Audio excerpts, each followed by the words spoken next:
Like, we had incredible people, and we raised $100 million because it's fucking expensive. I was mad. I was livid, but I do not like losing. I felt like they had misrepresented the deal. Deep in my gut, I thought we were selling a flawed product, even though we were selling the fuck ton out of it. Mike and Kass Lazerow, great to meet you. Thanks for coming to Inflection.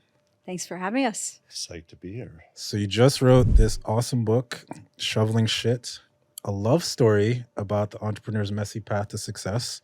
Now, as an entrepreneur, I don't really read a lot of physical books, but this book had a little piece of everything I wanted. There's humor, there's kind of heartfelt stuff, there's like real lessons, there's like practical stuff. What made you want to write this book? I think, we've been doing this a long time, almost 30 years. And our last kid, our daughter, is about to go to college. She got into Northwestern, go Cats. And we had more time. And one of the things we want to do with the next 50 years is make an impact with entrepreneurs. We want to give back to the entrepreneurial community. And we spend, hours a week giving back and helping future entrepreneurs. And we thought this would be a good start. Like, put down all the 50 cheat codes that we have learned over the years and try to help. And so in terms of your entrepreneurial experiences, you both founded companies together as a couple. You started golf.com, which sold to Time Warner. And you started Buddy Media, which you're most famous for, which sold for $700+ million to Salesforce. And then you became angel investors and invested in Scopely, which sold for $5 billion. And a company called, I think it's called Facebook. I think they're doing okay.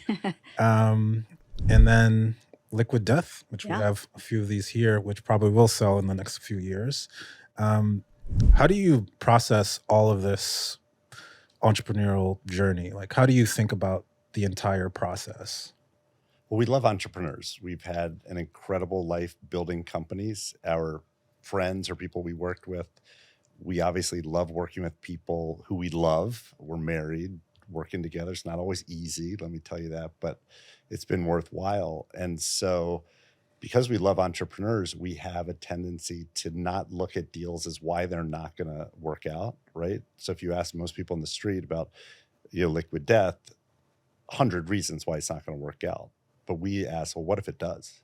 How big can it get if it does? And is this the person who can create the business that they envision? And so when Mike came to us, he had the chops, social media, working for Gary Vaynerchuk and other agencies. He had the vision, and he picked a market that is huge, right?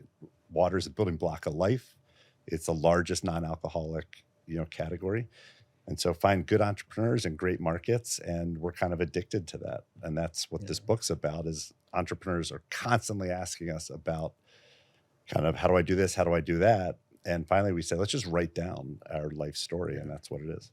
And so what are the life experiences that you draw on in your entrepreneurship journey that you feel shaped who you are, how you think, and like made you into who you became? For me, I would say there are two things. One, my family of origin. It wasn't I'll call it the team, that team spirit, that support that I had wanted growing up. And two, I think all the athletics I did. So I was a hardcore athlete and played 2 sports in college. And I think that really helped me, because what failure is every single day, and you just get back up. So those are the two big things that propelled me to want to create better environments and have a workplace be kind of a place where people wanted to show up more than they didn't. The way my mind works is, once I start going down a rabbit hole, I don't come out of it. And Kass knows this. Like, she knows when I'm like in a hole and I'm not interacting with her. It's not great for our relationship. It's just the way my brain works. And so growing up, I had examples of entrepreneurs. My grandfather was a small developer in Baltimore, Maryland, and my stepfather was a money manager, and my dad owned a small home inspection business. And no one around me had a desk job. And so one of the things that I was attracted to was the idea that I'm not sitting at a desk from 9 to 5 every day. As I, came out of college, I just started to realize everyone who's sitting at a desk is miserable.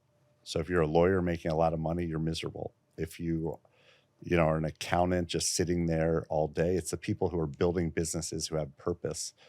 And, I happened to have some experiences coming out of my, health, where I almost died. I have an artificial heart valve, and I had that put in when I was 19. I flatlined and, basically died. I had 3 hours to live, put in the valve, and I came out of that very laid back, very appreciative. And I felt like I could do anything, right? I was no longer riddled with anxiety about my future. I'm like, hey, I'm alive. Like, what's the worst thing that could happen? And that's why, I just kept going with these businesses. It was never the money. If you look at the internet business in 1994, when I started my first business, there were 13 million people on the internet talking about like, pick a big business. Pick a big There was no market. business there. I just thought that it was going to revolutionize how people communicated and shopped and traveled. And that's why I got into it. I was interested, not the money. And so one of my favorite quotes, this is actually towards the end of the book related to the heart surgeries. You say, courage to act comes from overcoming your fears, not getting rid of them. This now comes relatively easy for me and others like me who have lived through near-death experiences. Before the heart surgeries that saved my life, nearly flatlining at my doctor's office when I was 19, many of my decisions were driven by fear.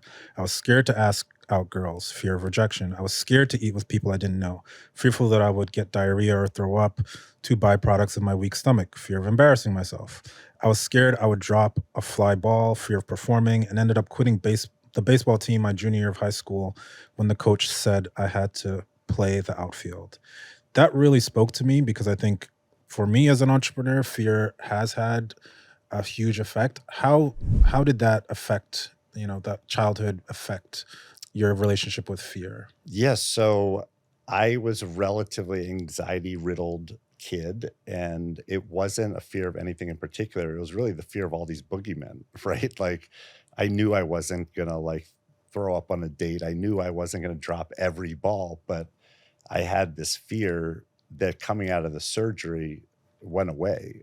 And people who knew me at the time, my mom, others kind of saw that change. As we look back at our life, what we realize is everything that has been meaningful in our life has been full of fear.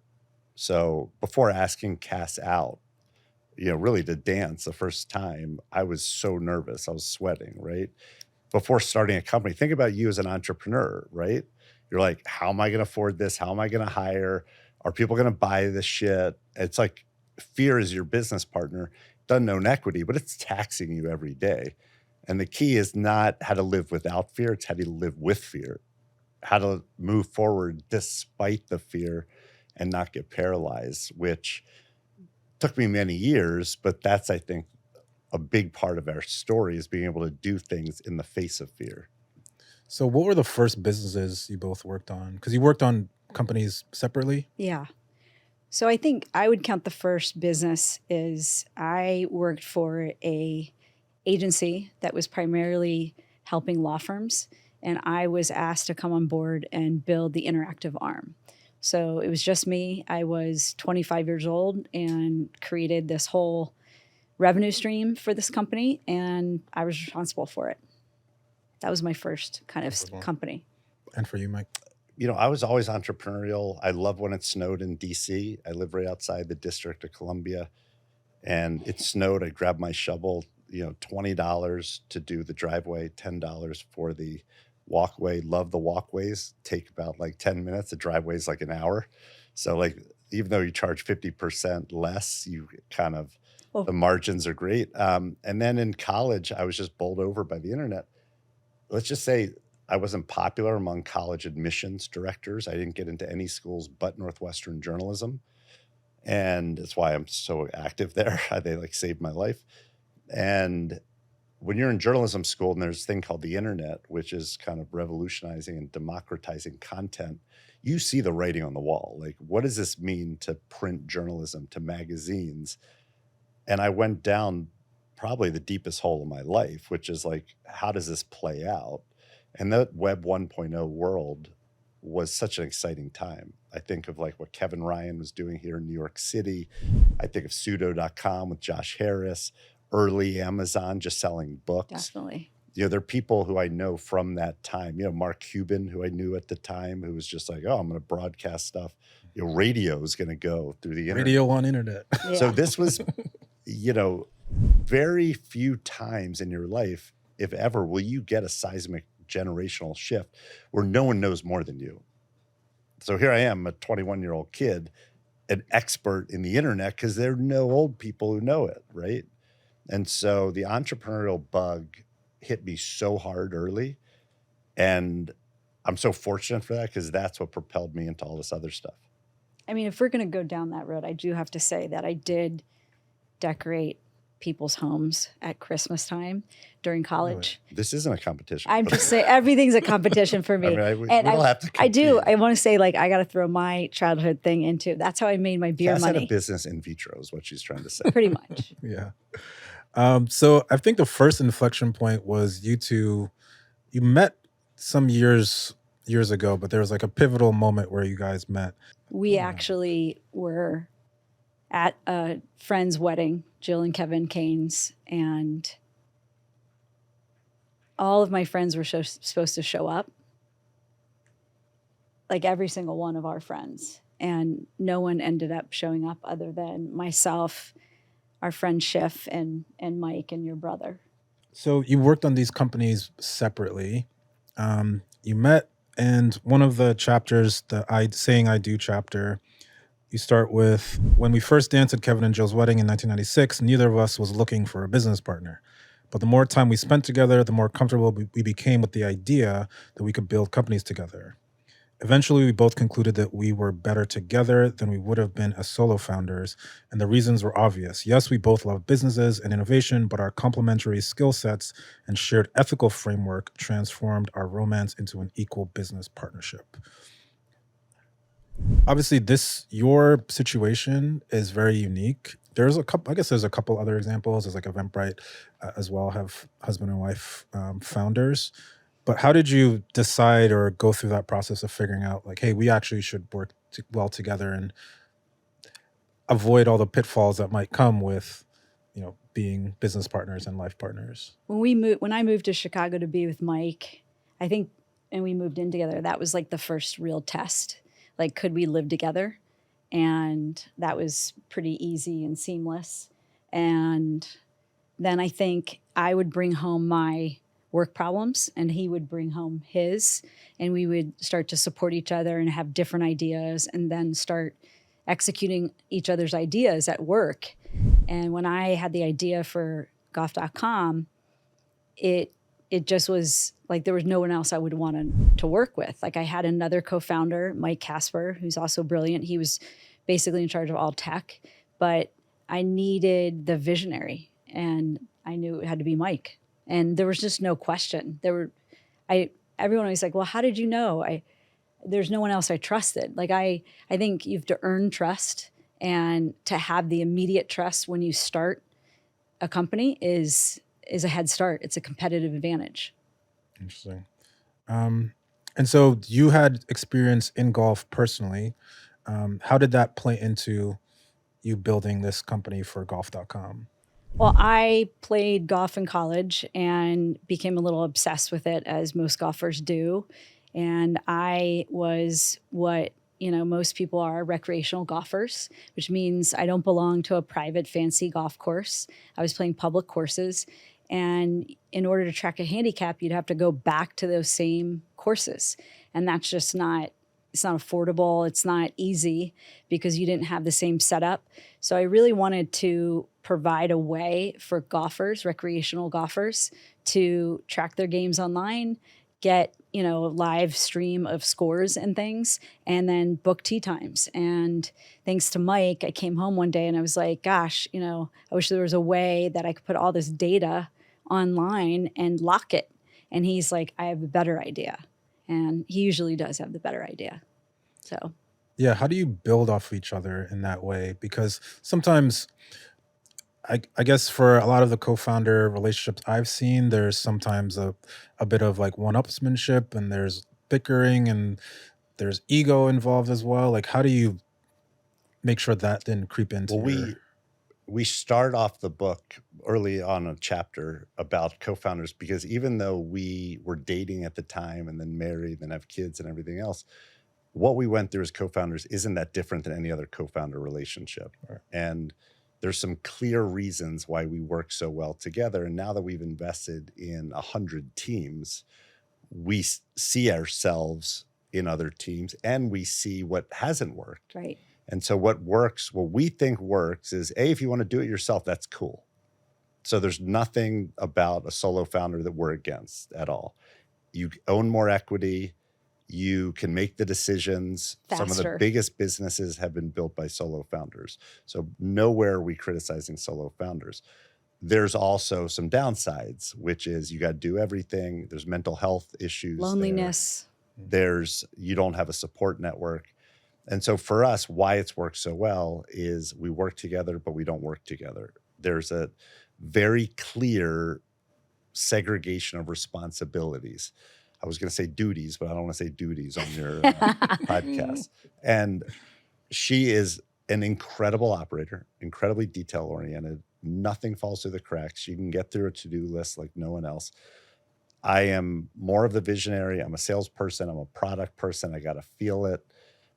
I come up with the business models. I raise the money. And we developed a trust that when I say I'm going to do something, it's done. Like, she doesn't worry about it, right? When she says she's going to do something, and when we come together, oftentimes if we're doing the same thing, like writing a book, it's not as easy. Right. Writing this book was not easy. It was the first time we'd actually had Been a in the same joint lane. product. Yeah. And we got into a flow, but it took some work. And so if you're a programmer and you're starting with another programmer, you have to really have a discussion about how you're going to make decisions. What's your commitment to the company? What's your vision? Whereas Kass is like, I don't care what we do from a vision standpoint, from business model. I just want it to be a big market. I want to be able to make money, and I'll do all the operations, whether we're selling diapers, golf stuff, social media content, doesn't matter.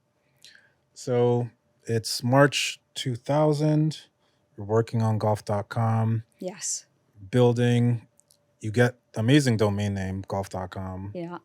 And we had just been acquired that December 23rd, 99 by ChipShot, which was a company out of, Sunnyvale, California. And Silicon Valley. And they were selling custom golf clubs online.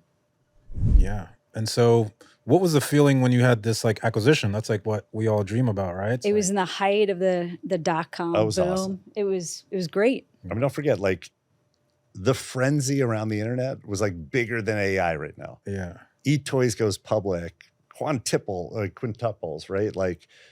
You have e-commerce companies that are now worth tens of billions of dollars. And we're like, why not us, right? We're selling golf clubs. We got this content business. We got this travel business selling tee times and trips and everything. And we're young, for the record. We were just married that previous So I'm 25. October. And so we just think it's up and to the right. We're king of the world until we get the phone call. Yeah. And so walk me through the phone call, your emotions, and Right. what happened that day. So when we were acquired, we spent basically, I remember our honeymoon dealing with the deal. We were actually in California for our honeymoon, and we were going through deal terms, and it finally closed on December 23rd, 99. And we were, this was great. Our board had approved it. Like Mike said, we thought, okay, ChipShot told us they were going public. Sequoia was their backer, and the spring was going to be huge for everybody. And every single one of our employees had stock, so we were all psyched. And our payroll was taken over. Expenses were now expense sheets. We were, sending everything to ChipShot. We had marketing budget. It was great. And then I got a call, and it was the president of ChipShot. And he just said, hey, Kass, I've got bad news. And I'm like, what? And he's like, we're going bankrupt. And Sequoia pulled out. We have no more funding, and we're sorry. And I remember saying, what are you saying? He's like, in simple terms, there's no more money. There will be no more money coming to you. And I'm sorry, but we're going bankrupt. We don't have a bank account at this point because they'd taken over everything. And he's basically like, you're closed for business. And so we kind of mourned being like super rich because we'd already were counting the money, right? On paper. So we're like, oh, I guess that's not going to work. And then it was just, we started shoveling fucking shit. We're like, okay, we got to raise a little money. And we flew out to the West Coast to talk to VCs, stayed in a motel with our co-founder, Mike Casper. All three of us in one room. There's bulletproof glass at the front. I think it was $39. Stayed in three of us in one room. Stayed in our my beloved aunt's apartment with the three of us sleeping on couches. In New York, yeah. But we also had to do tough stuff, which was tell every single angel investor that, like, remember, we only had angels on our cap table. That's how much had you raised at that before? It was a million and a half. Yeah, but this was all angels, family, friends. And we owned way more than the three of us, like 60, 70% of the company. So that's why we were so psyched. But then we had to go look these people in the face and say, we lost all your money, including our own. Like, we had saved our own nest egg and put it all in. So that was done. And we had, I don't know, a couple $1,000s to our name, living in Chicago, not really sure how we were going to pay rent. And then we had to tell the employees that we couldn't pay their payroll. Yeah. And I do want to get into the weeds a little bit for the entrepreneurs. So after that happened, like, what was the mechanics of getting this new company started and dealing with the different shareholders that you had to deal with? So we negotiated a price, which I forget what it was, but it wasn't a lot. It was like maybe 500 grand to buy everything back, including all the IP. And then we wanted to raise a little money because we had to go and generate revenue and collect it. So I think we raised like $1.5 million. Maybe, but it was like 100,000 at a time. Like, it was basically beg, borrow, and steal after having failed. And so those people who backed us, some of whom we write about in the book, saw something in us that we didn't necessarily see in ourselves, which was, tenacity, grit, passion. We are all in. Like, when you're working with your spouse at this point, there is no safety net, right? It's not like one spouse is a high-paid lawyer and the other spouse is like a dilettante entrepreneur. Like, we are entrepreneurs who are making zero. I think also I was mad. I was livid. That's not a surprise to anyone. No, but I do not like losing. I felt like they had misrepresented the deal, and walking with your tail between your legs and telling your friends and family that you've lost their money. And then the bigger thing is, Mike's heart issue, we didn't have health insurance, right? So it was go time. And I think we learned the most about what it was to be an entrepreneur during this time period. And I think we're both so grateful for that failure. And one of the beacons of hope that came out of this is when we told all the employees that we didn't have any money to pay them, no one left. So we had around 35 employees and not one of them left. And that was pretty awesome. What about the legal side of things? Like, you had different shareholders. Yeah. And we had fiduciary obligations to both ChipShot and their board since we were acquired, and fiduciary obligations to our own investors. So that had to be very carefully worked out with a legal team. Bill Weaver. We got really lucky because, as an entrepreneur, you have to figure out where you're going to get money. And I was introduced to a guy named Bill Weaver from, the only venture capitalist in Chicago at the time, Keith Bank, who's still a friend. And Bill was a lawyer who happened to be the head of the Medina Country Club, which is where they played the U.S. Open. This is like old money, like as kind of upper crust Chicago as it could get. He took a liking to us. He loved golf. He liked the internet. He was a tech corporate lawyer, older man who smoked in all of his meetings. And he brought us to Medina, sat us down, said, here are all my golf friends. We presented to the golf friends, and some of them invested. And I think going back to my heart surgery, which I'm now only like 5, 6 years after, even though things were dire, I just kept thinking, like, what's the worst thing that can happen? Right. We go get a Like, job. if I go get a job at the Chicago Tribune with my journalism major, I'd be upset. Like, I'm not saying I wanted to do that, but as an entrepreneur, you have to act inside this hurricane of fear, uncertainty, doubt, right?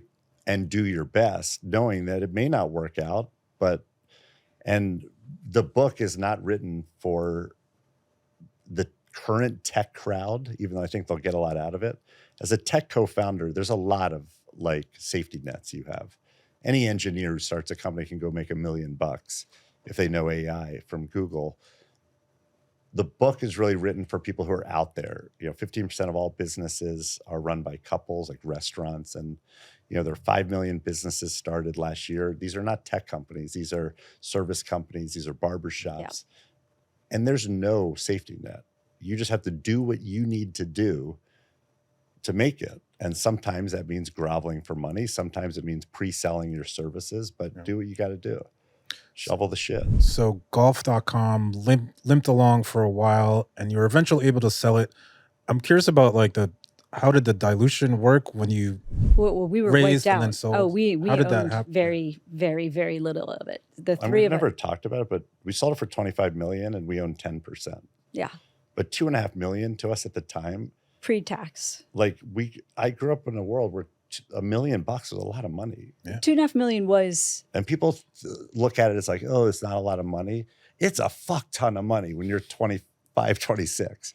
It seemed like $1 billion. We moved to New York and then they're like, oh, it's 11 grand for rent. We're like, what the fuck are you talking about? I mean, I would say what? Mike We're has not that rich. Mike has a little different point of view. I think back then you also have to remember that in the 2000s, nobody was paying salary to founders. So it's not like you had investors who were like, oh yeah, here's 150,000 or here's 200,000. So we were making zero the first 3 years, 30,000 the next. Are you really going to do it again? Everything. I'm trying to make noise to bother her. 30,000 after, so it was a lot of money pre-tax. It, after taxes, it was not as much, obviously, but it earned us a reputation. And I think that's where the value came out of it, because it was the next company. And it was money. Like you talk about it like it was, like you even talk about it like it wasn't a lot of money, but like it was our lifeline that let us do more entrepreneurial stuff. Yes, I do. I agree. But okay, I want to make sure I say this correctly. In the 7.5 years, we would have made more money had we had a salary. Right. So when people say, oh, you must have made a lot of money, you must have owned like half the company. No, we did not.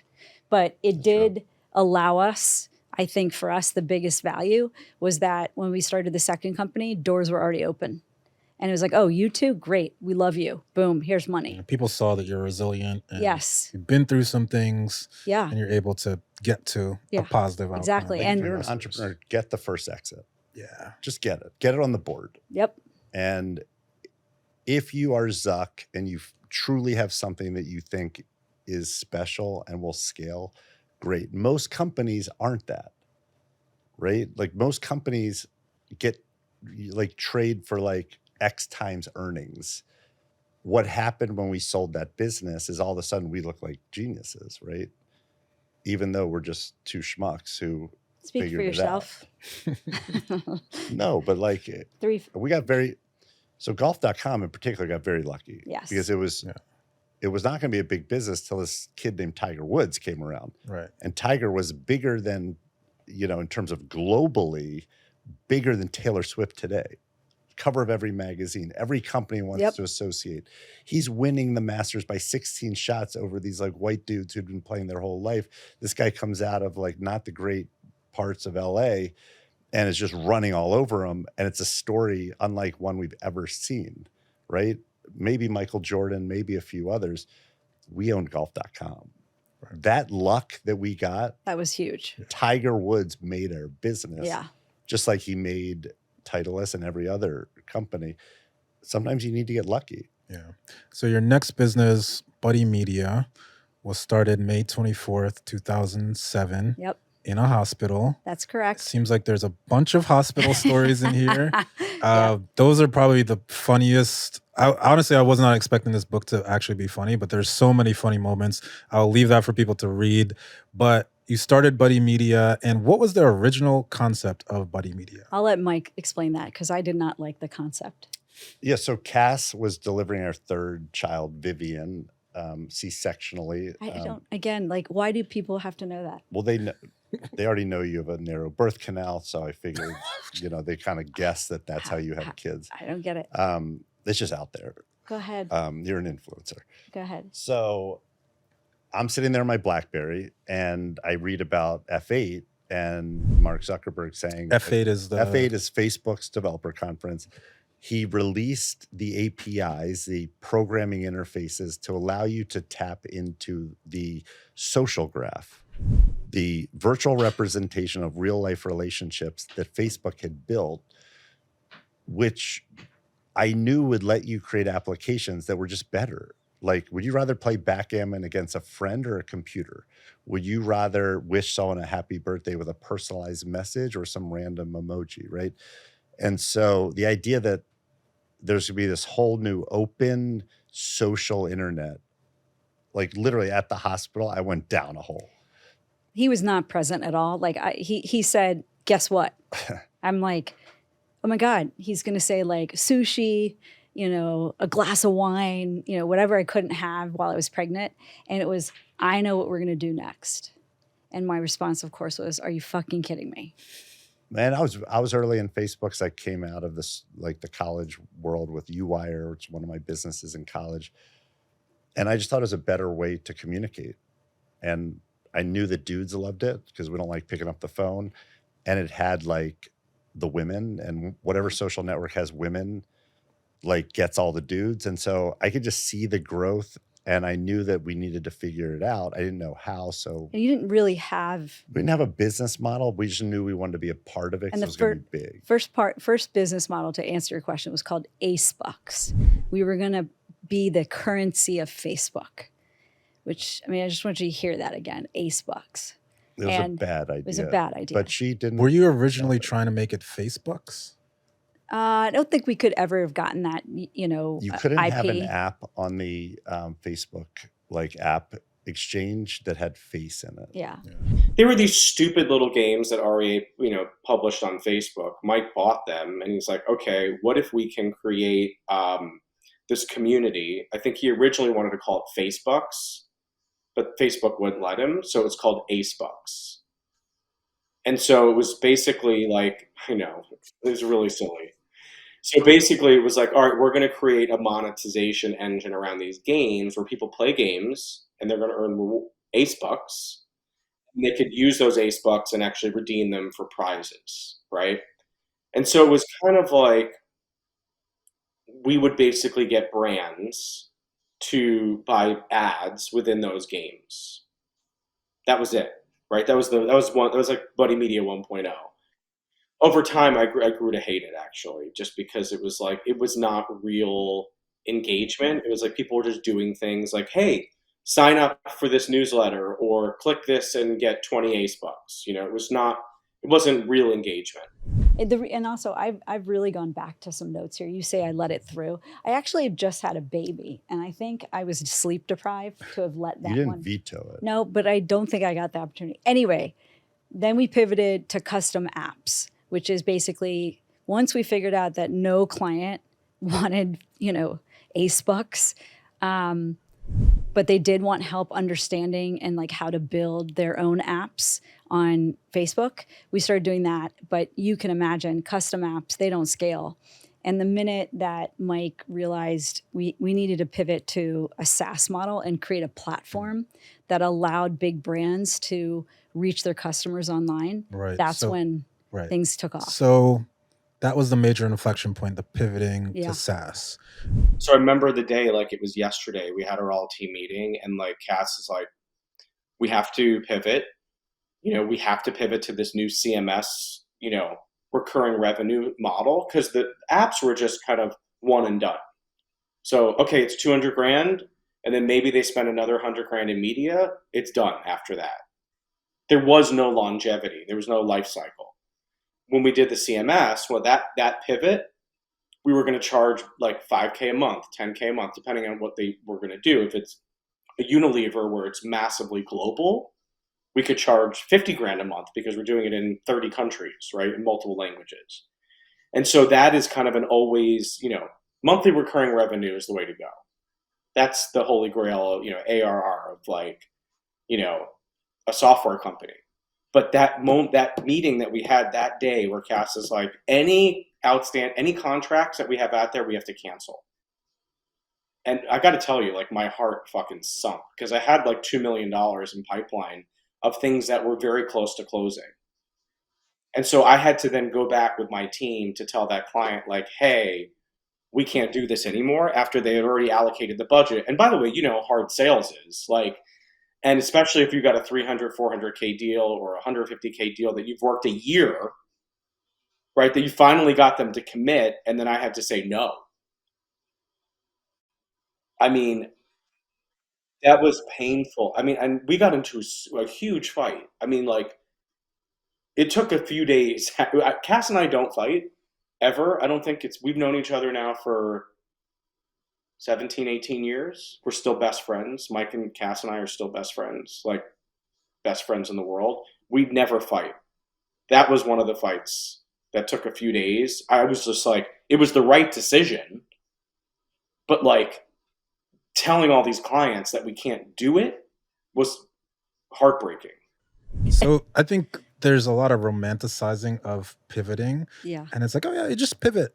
And as you grow, sometimes it gets harder and harder as you have more people, more teams, and people have their own personal, obviously salespeople have influences that they care about. Like, how did you get through that moment? I think the biggest part that I would say to entrepreneurs about pivoting is, well, there's two parts. Once you feel like something's not working and you're looking at how you measure your success, right? So we always tell entrepreneurs they've got to go back to their financial projections because that is the best way to measure, like, are they doing what they were supposed to do? But once you know and you pivot, there is nothing that kills a pivot more than procrastinating, right? So procrastination is just the death of any company. So I was like, that's it. Literally that day, the board meeting was done. Mike's like, okay, we're doing this. And he looked at me and he's like, you got to get it done. You got to get Jeffs to stop selling what he's selling. And I said, he's going to go apeshit. And he goes, it's okay. This is going to be better. And I said, this is his livelihood. And he goes, trust me, he will do better when we change. And I just told everybody, I one by one, I don't know, we had maybe 50 employees, 60 at that time. And you just tell them. And the key though is if you're transparent enough, and we were very transparent all the time. So our all hands were not just like these lovey-dovey, updates about what was going right. We always said what was going wrong too. And we gave financial updates, how much money was left in the bank, what we were thinking about, what things we dropped, what clients we lost. So as long as you're transparent, people will stick by you. That was a nice lesson to learn. So my name is Mike Jandal. Everyone refers to me as MJ. And I was a chief client officer there. So I started managing our client projects, but then eventually built a team, ended up leading a team of it's close to 100 people, I think, by the time we sold to Salesforce. And that was account management, who were doing all the strategic work on the accounts that we signed and brought in. I was excited about it. That was the right direction to move in. And so basically we were doing agency work and that funded the business. Mike went out and raised money, but the beauty of agency work is like you're able to, collect cash quickly for project work they're doing. And so we were helping big brands, like big media companies, work with like InStyle magazine and Budweiser and Priceline and FedEx and like really top tier brands. Help them build apps, and apps are like a one-off thing. You do the build, you market it, and then it's over. Whereas SaaS and recurring revenue is the kind of most valuable type of revenue that there is, in the tech world. And so we as we were building apps, we saw trends. So we saw things that were getting requested over and over and over again. We want to have photos in our app. Someone upload their photo and you can see it, or other features like that. We want specific types of notifications. So we started seeing that over and over and over again. And then we knew that those were the types of features that somebody would want as part of their social presence. And then we could build it once and sell it as a subscription model versus build it over and over and over again for each one of our customers. So it was a natural progression. It made sense. I was excited about it. Yeah, we had to blow up a pipeline of a bunch of, app deals, but in terms of what we were selling, it made it crystal clear. Instead of selling everything to everybody, we were now selling one product. Not only that, we were selling one product that we knew really well. It was validated in the market because we were getting all of this customer feedback on here are the types of things that we want in our social apps. So it made a lot of sense. I mean, when it happened, I was excited about it. It was short-term pain, but it was the right direction. So. But it was also it wasn't just financials. Like, there's teams. I felt like I was responsible for like the vision and the business model. And deep in my gut, I thought we were selling a flawed product, even though we were selling the fuck ton out of it. Literally, the close rate, I've never seen someone go on a run like Jeff Raghavan did. Yeah. He was closing like the Anheuser-Busch send a beer to a friend, and FedEx is like L'Oreal. Yeah, L'Oreal try on celebrity. And I'm looking at the data. I'm like, oh my God, we're building these $100,000 applications. It's one-off revenue, and we can't get anyone to show up and use them. So is selling a product that is defective, basically, even though you're selling it, do you still sell it? Because that's the lifeblood of the business. And when you pivot, you can't do two things. You have to focus. So I said, if we're going to pivot into software, we got to get all these customers to go from buying one-off apps to subscriptions. And inside this platform, which we hadn't built, is going to be mini apps that you can like kind of control, skin and kind of put together to make work. And then it turned into publishing to your feed and then buying ads. And so it turned into a whole social media management system. But I felt like we were going to be crushed under the weight of our own success. And I was willing to lose our head of sales over it because he was going to be gone anyway. And we had limited money in the bank at the time. We hadn't raised, we eventually raised 100 million, but we manage businesses like month to month. And I could just see that, this is going to be a train wreck. What was also very interesting is that very same day that we had the board meeting, Mike was speaking to a reporter, and I can't remember. I think you actually were commenting. I think it was TechCrunch. I think it was TechCrunch. And he announced that we had a social media management platform. Well, Buddy Media is an enterprise software package that lets companies manage their social presences across kind of the web. So we started on Facebook. And nothing in our company had ever said those words. And we had not talked to Patrick Stokes, who was our chief technology officer yet. And I remember, do you remember Patrick coming in? Super He's like, pissed. what is this? He's like, what the fuck? I've had people, all the engineers are telling us. So, again, the lesson is you got to pivot. And Mike's right. You can only do one thing at a time. Just rip the Band-Aid off. Rip the Band-Aid off. And we were willing, to forgo, and we had to tell the board, like, if we do this, there's no revenue coming in for a while.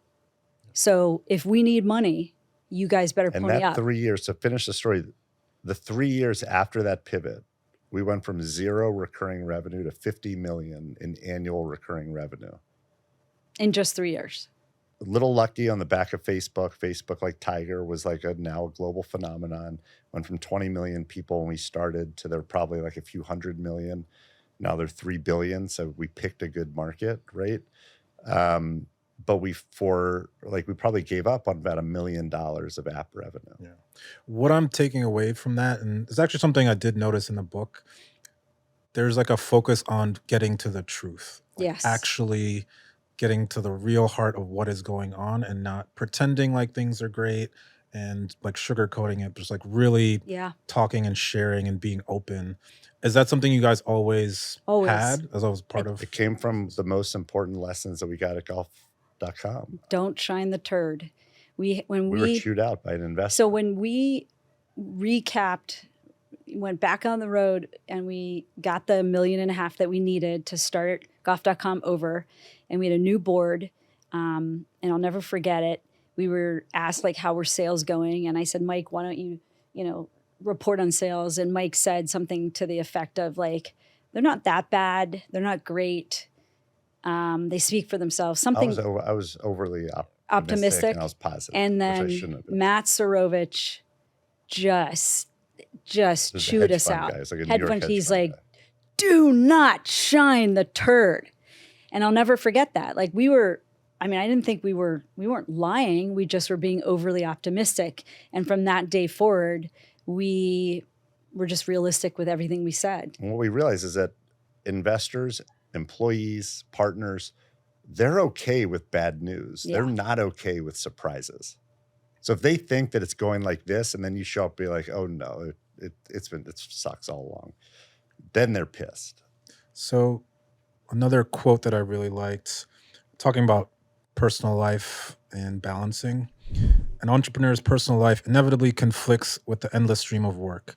There is no off switch, no quiet quitting, no balance. There's only an effort to manage the imbalance as effectively as you can. Here's a hard reality. You can't have it all. I, which was Kass, believe you can only do one thing at a time really well. If starting and growing a business is the one thing, other things like your closest relationships will suffer. And when other priorities are more important, the business will suffer. So in the spirit of honesty, I felt like that was a really hard thing. I don't know. I would assume was a hard thing to say and admit and talk about publicly. But it's one of those things I think entrepreneurs need to hear and need to understand. Like, how did things affect not just the business, but your family and all these other things that are important to you? I've answered it a couple other ways before. Like, we sacrificed our 3 kids' early days for this company because I thought if one of us, both of us, work really hard now, one of us maybe can get back to them when it counts. Parents will know that like the teen years, you got to be there more. So the issues get a little bit bigger. But our friendships suffered. We didn't have friendships outside the company. We didn't see all of the friends that we had. I remember, our kids were starting a new school, and a couple years in, they're all going together on spring breaks, and the kids are going together, and they're having these great vacations together. We didn't have any of that. We basically worked all the time, and what came out of that were some very, very amazing friendships that we developed with our leadership team, which was great. And, I think after, that's when the repair to the relationship started. And it's where, friendships with like Gary Vaynerchuk and people we worked with were our investors, your friends, like Ian Sigalo, and family. And we went to Ian Sigalow's wedding. There's the head of Greycroft started Greycroft. VaynerMedia was started in the Buddy Media office, correct? That's right. Yeah. So like we love working with people we love, and they become good friends. Balance is something that just doesn't exist. I think for any high performer, not just entrepreneurs, it's heightened because of the workload never ends if you really want to perform. And I knew that from my training days, right? So growing up from age 5 until pretty much 20, I was training 5 to 6 hours a day. And when all my friends, basically his brother, I grew up kind of with his brother and all of our friends there back in high school, they would go to like beach week. They would go, you name it, I sacrificed. And I think what entrepreneurs need to know is the sacrifices are real and there will be a real toll. So you got to try to get ahead of it. And I think we learned that the hard way by not getting ahead of telling people like, you're not going to see us. Thank you so much for always including us. Please, like we feel bad that we can't do it, but this is just where we are. And so the segue from that, it seemed like you instilled a culture in Buddy Media that was really strong. Big time. To me, that was like the most compelling part of the book. All the little things you did to like build culture? Like, what were some of those things? Like, I know there's a lot of swag related things, which is like Yeah. near dear to my heart, but like, what were those things you did that made people feel connected at And it work? wasn't really this was like all Kass. Well, I had an amazing team. So my thought about building companies is it came from a place of wanting to have a better team growing up, right? So I wanted to create an environment where everyone laughed every day. No one took themselves incredibly seriously. We could take breaks, but people worked hard and you wanted to show up, right? It's not that you loved work every day, but you wanted to show up. And could I create a place where other people had real, true connections and created like friendships? And the only way to do that is to create like a positive cult, right? So like the first 4 letters of culture is cult, right? And the way you do that is with traditions. So now obviously cult has a negative connotation, but if you do it the right way and you have traditions and you keep doing them, that's the thing. Is I hear from entrepreneurs, oh, I tried that. They try something once, maybe twice, and then they don't do it. You've got to keep the traditions. You've got to have massive acknowledgement of people and effort and care. You've got to show up and lead by example. And then another great tool that we use is giving back. Mike and I believe that you always have to give back to the community in which you live. This was a community in which we lived. And so how could we use this big community for good? And that's when we started Cycle for Survival, the first corporate team. And that became like a symbol of one of our big culture projects at Buddy Media. And 10% of the proceeds of the book go to Yes. Cycles for Survival. Thank you for saying that. Which I think is awesome. My mom passed away from breast cancer, so this is definitely near dear to me. And we have another person that wanted to talk about culture. This is the greatest podcast ever. This is so good. This is a very this is like a very personal story, or not personal story, but like it's not even related to Buddy Media directly, but I remember my first year at the company. I think it was my first year at the company, which would have been 2009. It was my second year in New York. I was not traveling home for Thanksgiving. And I found out that Mike and Kass invited kind of like, I don't want to say orphans, but people who weren't traveling into their family Thanksgiving. And so it was, they're very close with their co-founder, Jeff Ragavan, who's probably mentioned many times in the book. And so he and his partner were already there, but it was Mike and Kass's family. But then all these people from Buddy Media, their New York City apartment, and it was just really personal and welcoming, and kind of breaks down some of the barriers that you might have when you're first getting to know employees. I think I was quite new. I think I'd probably been at the company for a couple months maybe. And to me, I think that there is just this true like innate desire to kind of give back in the world, but to employees. Like they kind of recognize that employees are working for them and for this business that they've created, and there's this desire to kind of give back and create this kind of full circle experience. They're just very generous, and that was kind of my first real experience with it. And so That's awesome. That's really awesome. Thanks, Brittany. Yeah. So in terms of, I think that section speaks to me about building a relationship with people. There's also a part of the book where you talk about still keeping a distance. Some people describe a company as like a family. Yeah. And that might not be the best way to describe it. Like, how do you describe that Buddy Media culture? I still say it's a family, because I look at it like, a lot of people want to be friends with their kids. Like, I have no desire to be friends with my kids. They are our children. Wait, I want to make sure They may argue that they have no desire. they definitely have no desire to be. It's probably true. Meaning right now, right? Like there needs to be a clear relationship. And I think when you become an entrepreneur, you have to be very careful who you start to spend time with, because people will inevitably believe that, it's unfair, a certain treatment that you give to others. Maybe you listen to them more, maybe you hang out with them more, maybe those other people's decisions are overridden. So you have to be Clicks. their clicks. You have to be very, very careful. And I think we did a pretty good job with that. And I think we were very careful to, really listen to our leadership team. I think the model that I like best for companies is benevolent dictator. It's not a democracy. Like That's for so sure. many young entrepreneurs, They crowdsource. they have to get feedback. Everyone's got to vote. Everyone has a say. And like, if you think of our decisions, if I let everyone have a decision, even Kass sometimes I'm just like, no, like this is the right decision. Like I was the CEO of like, we're the gonna companies. pull rank now. Okay. No, but there were some times with like stuff that I controlled, the product. Oh yeah, the- yeah. Yeah. And so I think you have to treat everyone as if you are working for them and lead, because people want to follow leaders. Democracy, as we're seeing in this country and at companies, just doesn't work. Like when you give everyone a say, it's hard to get things done, right? That's true. Just look what happened in like California with the fires. Look at like you put someone in charge of like fire and that's their job. They can do whatever they want.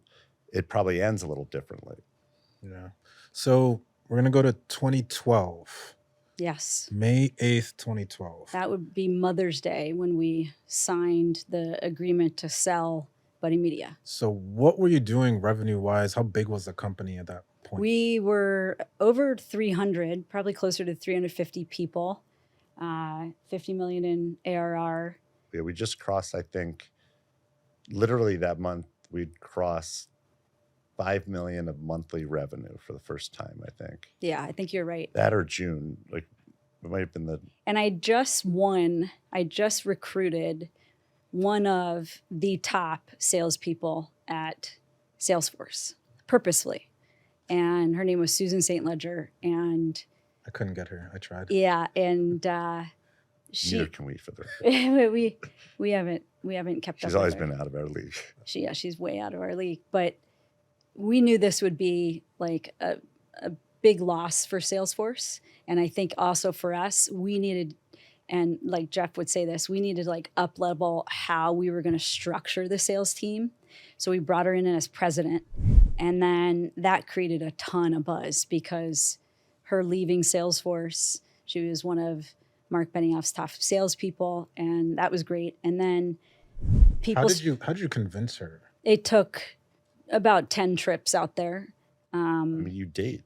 It was literally. like- We it would was- fly out and I would take her say, to like, dinner and talk you're about going to our be vision president. and- These are the decisions you're going to be able to make. You're going to come in here. There's nothing but success in your way. There's no politics, no anything. Little did she know that less than 3 or 4 months later, we sold ourselves back to Salesforce, and she was going back to Salesforce. And it was the best trade ever. She made 8 figures Yeah. on the deal. Like, Yeah, and she knew that. She knew that she was coming in to help us either go public or be acquired. And so the quote is that I liked. I sat in Mark Benioff's townhouse on May 8th, 2012, on the edge of the Presidio in one of San Francisco's ritziest neighborhoods, discussing Salesforce's interest in acquiring Buddy Media. It should have been an exciting and joyous day. Immediately, I knew Mark thought our software was cool. Mark and I share a common trait. When we get excited, you know it immediately. It is physically impossible to hide our enthusiasm. Meanwhile, I noticed my mind drifting back to New York City, where my family struggled. And for the rest, you can read in the book. But people think of these like epic moments as like all happiness and all success. And No. it seems like at every single point of this startup journey, there's some balance. There's some yin and yang. There's Right. some things that feel great and some things that don't have any meaning or don't feel as We great as were- it's supposed to. 2 of the kids, the boys, were just struggling in it's always the school boys. and outside of school. And, Viv was really young. And, in 2000, she was like 3 or 4 years old.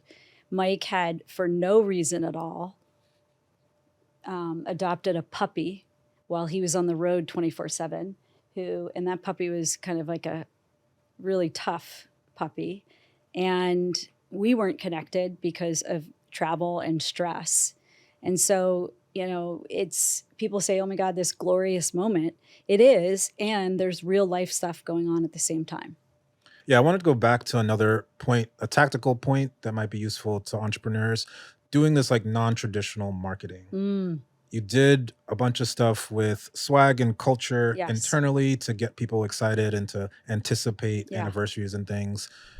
Every year we do a let's see, like a kickball tournament or like game, and we would do a scavenger hunt throughout the city, and like one of the things would be go make sandwiches for a homeless shelter, and another one would be, so there were always just times of, people have this tendency when they do an all hands, a face to face, when people are maybe remote, that they forget it's also about the camaraderie, right? It's about having fun with people. It's about working hard and playing hard.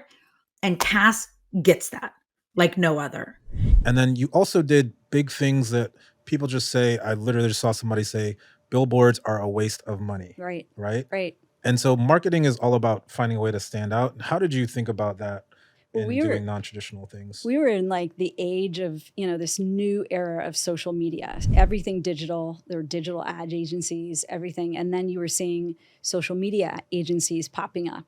And when you have to stick out, when you have very little in a marketing budget, you have to come up with like unique ways.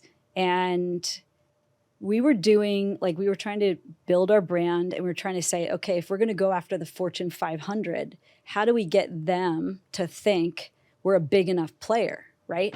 Like, how do you actually do that? So the idea was, let's do billboard ads. Let's do ads in every single airport that are right up against like the IBM ads and all these big like Fortune 500 companies. Let's do it between Thanksgiving and New Year's. And every time all these people travel, because all of our target audience would travel, right, for the holidays, they would see us and think, wow, we're big. And our ad said 8 out of the 10 Fortune 500 brands, use us to power their social media. So it immediately connected them that we were big, that we were in the lead. If we could spend this money, we were the ones that weren't going to go out of business. And it was brilliant. We said, airport showing would be amazing. Get people when they're getting their ad age, because everyone reads their trades when they're on vacation. They're on their desk forever. You're too busy to read them. You go on vacation and sit on a beach or go to your in-laws or go wherever, and you grab the last 6 weeks, or you grab a couple weeks of those because you're like, okay, I'm going to be on a plane. And when you're on a plane for social, you have a lot more time to read things that aren't like, oh shit, I'm presenting, so I got to get this deck done. And so we said, let's hit 11, I think it was 7 or 11 major markets from Thanksgiving to MLK Day. So huge travel for social or for like family and personal. And we hit at the same time that the ad age was. So it looked like we spent a shit ton of money. Now, we spent $1 million on the outdoor portion of it. So it was a shit ton of money given in light. But with respect to what we got, we did it in a way as an FU. Like a, look at us, we have this much money to spend, and a little bit of a flex. It was never meant necessarily to be a direct sales thing. But what we found is, oh, heck yeah, pictures were going out. Jeff was getting calls. Shit, I saw your ads. Like, those were great. And again, they weren't like a boring screen with Facebook on it. It was something striking. It was like an old looking mic that had a blue cord that was like branded with Buddy Media. And, like the art direction alone was like a great piece. It was a drill. It was, the microphone, the spray paint can, like all of those. And the message was 8 out of the top 10 brands were using us. Now, that was another strategy, which was we might have had Diet Cherry Coke, but we still had Coke. We might have had, like some tiny little portion of some tiny little thing, but truth in advertising, we still legally could make that claim. So I think we started it with 7 out of 10, and then we got another one, And so we quickly did the like airbrush out and, showed it. And it was all like reinforced what Jeff was already saying. And Jeff can sell ice to an Eskimo. Like you get him in a room and he'd close a deal. And he was also the best salesperson I've ever worked with in terms of understanding that you're not selling the whole time. You're building relationships and friendships. And so many people today will yell at me in marketing and be like, how many, leads are you sending me? I'm like, dude, I got you in a room with 50 of our prospects, but I didn't get to present. I'm like, I don't care. You should have come away with 20 cards and 3 dinners. Like, so that's where Jeff got it. And anytime I would put him in or Mike into a room with, our brand there, we'd come out with some kind of a deal. So I think it was just magical on a lot of fronts, married with like letting us do good creative and like trusting that process. I think the other brilliant part was the second part, because you ended it with a question. Yeah. So they're going to read it. And that's why I do that with my Ask Me About Ballers Right. thing, because people thinking they're Right. going to read it and think, they're like, I forget what the quote was. It was some question, though. It made somebody think. I think it was something like, I can't remember. What's your strategy? Like, so what's your social plan? media What's your plan? strategy? Yeah, something like that. 8 of the 10 use us. What's your strategy? Yeah, that's brilliant. One last quote or question from somebody we saw earlier. Excited to read the book. I was quite early in my career when I was at Buddy, and I'm sure there were a lot of very stressful moments that I didn't fully have a window into. And so, kind of getting further into my career and understanding what the true stress entrepreneurs, and I don't even carry the weight of being a founder, but understanding the weight of that and of needing to constantly meet goals for your investors and for yourself and for your employees, and just kind of understanding. I would love to hear more how they carried that and how they, how that kind of affected them personally. And then I think really specifically, once we sold to Salesforce, how that acquisition kind of impacted them, because I think so much of who they are was leading our team and just being these incredible, they ran the business. And so, what that experience is like kind of feeding into a bigger company and Well, when we were doing it, it was a lot.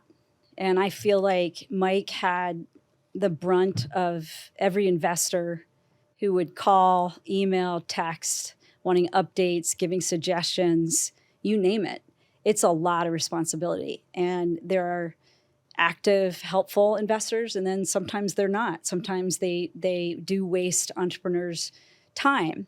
And for all the people and the employees and client relationships, I was in charge of all the people. We had MJ in charge of all the clients and Jeff, and it was a lot. It's a lot to hold. And I remember when I walked out the door of Buddy Media after it was acquired and they no longer needed me, there was a huge weight taken off, because I knew I had actually gotten the employees to a safe place, that if they chose to stay there, they would be in a great company with great leadership.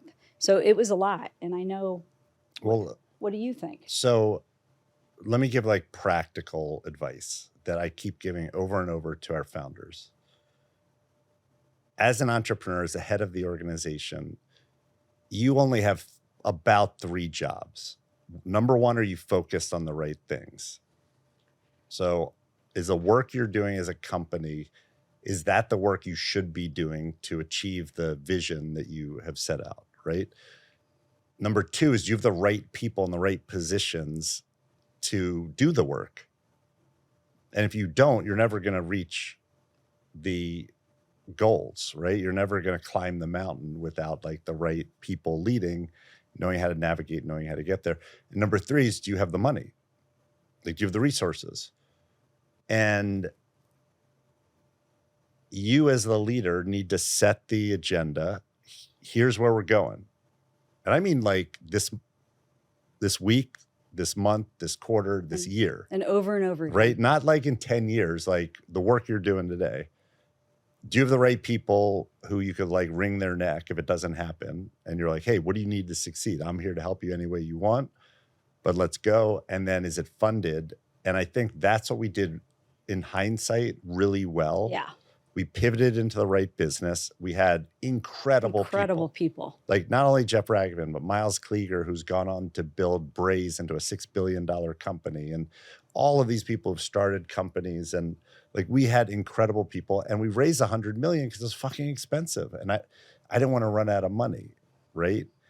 And so set the plan, which is what I just talked about.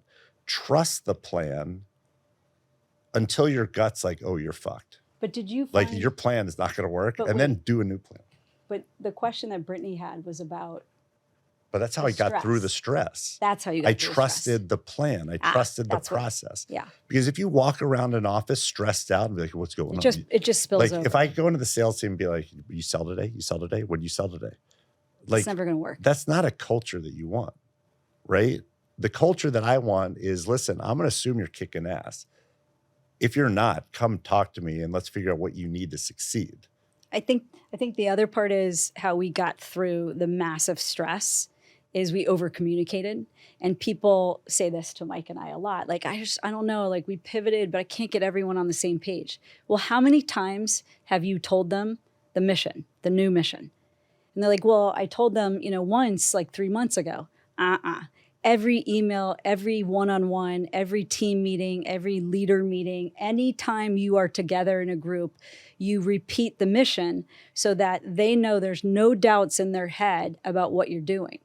And I think we did that very well. And so that helped with stress. Like, I don't think we ever thought like, oh, I don't know what this team's doing. Like, or, oh, this group over here seems confused. There were tough moments. There were We had a tough lot moments conversations. of they're not doing as well as we wanted or something like that, or sales teams not performing. But it wasn't a question of, oh my God, I don't know what I'm doing, they don't know what they're doing. And for the record, I didn't know what I was doing. That's not true. No, it's true. Remember, we did a 360 review and we hired someone to come in and look at how I was working because I didn't want to get in the way. And I was doing stuff like talking to engineers when I shouldn't have, that was getting in the way. So you have to find ways to be alerted to when you are an obstacle. Yeah. And I was in a bunch of different areas where I'd go to an engineer, I'd be like, oh, wouldn't it be cool if it did that? All of a sudden they start working on that. And then the head of engineering is like, what the fuck? Like, who told you to do that? Well, I was talking to Laz. Laz said like, it would be cool. Right. So it's like the leader can't assume that, their shit don't smell like it does. Yeah, that's getting back to getting to the truth. Right. Is the core thing. It's like you can't avoid it for too long. And in closing, you ended the book with one of my favorite rappers, J. Cole. No group understands the J. Cole rap lyric that our son Miles also has tattooed on his arm. I might actually do that. That's a good idea. Better than entrepreneurs. It's beauty in the struggle, ugliness in the success. Yes. As you reflect on this whole journey from childhood, building businesses, how does that quote resonate with you and represent your journey? Everything that we've done, and I think obviously childhoods and all the struggles Mike had health-wise and all the companies, it's not easy. It's just shoveling shit all day. You have no idea. You're going to have a landlord issue. You have an investor issue. Someone quits. There's more shit than there are roses. And there's nothing more than I think we would rather do. Entrepreneurs who love to shovel are unstoppable because there is that beauty in the struggle, right? And that's why we're still going, right? It just means everything to us, that quote. There is a suffering and a misery in entrepreneurship. You know it. Everyone who does it knows it. And there's nothing we'd rather do. Yeah. So it is both the worst thing and it gives us the purpose and keeps us going. Yeah. And that is something that gets lost in the hustle culture of Instagram Yes. and the everyone's an overnight success but me, and I'm driving a Lamborghini but living in my The parents' basement, glorification. Yeah. right? So put in the work. And like, we got started early. A lot of our friends didn't. Gary Vaynerchuk showed up at 34 years old without money, needed an office space. He's done everything he's done, built a much bigger organization and a global enterprise in what, 15 years, 15 years before the age right? of 50. Yeah. So like, if you're willing to put in the time, you know, I love Gary. He's like, Laz, love you. We haven't seen each other. Let's have dinner. Great. Name the time. I'm whenever. You're more busy. 11 p.m. Sunday night. Right? Now, in my head, I'm like, I'm asleep. In his head, I'm still working. Right. Right? Yeah. Because he has operating companies that are much bigger than ours now. Right. That mentality of like, I will have dinner with you at 11 p.m. because it's a priority, I appreciate. I love. And that's why I'll go and meet him instead of going to bed, which I'd rather do. Kass, Mike, appreciate y'all for coming and talking. Guys, got to check out this book, Shoveling Shit. I don't recommend a lot of books, but this book actually really impressed me, and I really appreciate your Thank time. you. Thank you so much for having us.